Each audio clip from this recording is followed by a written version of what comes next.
Marc, chapitre 8, verset 27 ou chapitre 9, verset 1.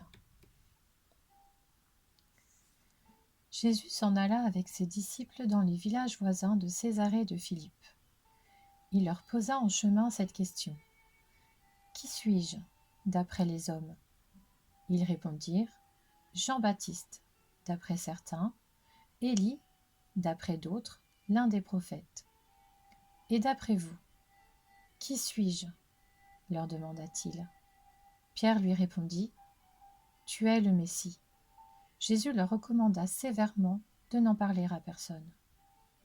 Alors il commença à leur enseigner qu'il fallait que le Fils de l'homme souffre beaucoup, qu'il soit rejeté par les anciens, par les chefs des prêtres et par les spécialistes de la loi, qu'il soit mis à mort et qu'il ressuscite 3 jours après.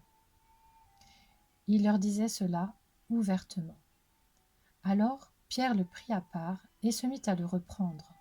Mais Jésus se retourna, regarda ses disciples et réprimanda Pierre en disant « Arrière, Satan, car tes pensées ne sont pas les pensées de Dieu, mais celles des hommes. » Puis il appela la foule avec ses disciples et il leur dit « Si quelqu'un veut être mon disciple, qu'il renonce à lui-même, qu'il se charge de sa croix et qu'il me suive.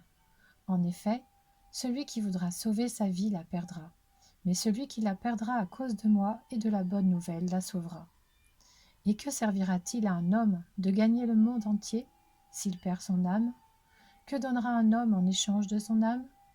En effet, celui qui aura honte de moi et de mes paroles au milieu de cette génération adultère et pécheresse, le Fils de l'homme aura aussi honte de lui quand il viendra dans la gloire de son Père avec les saints anges. » Il leur dit encore, « Je vous le dis en vérité, quelques-uns de ceux qui sont ici ne mourront pas avant d'avoir vu le royaume de Dieu venir avec puissance. »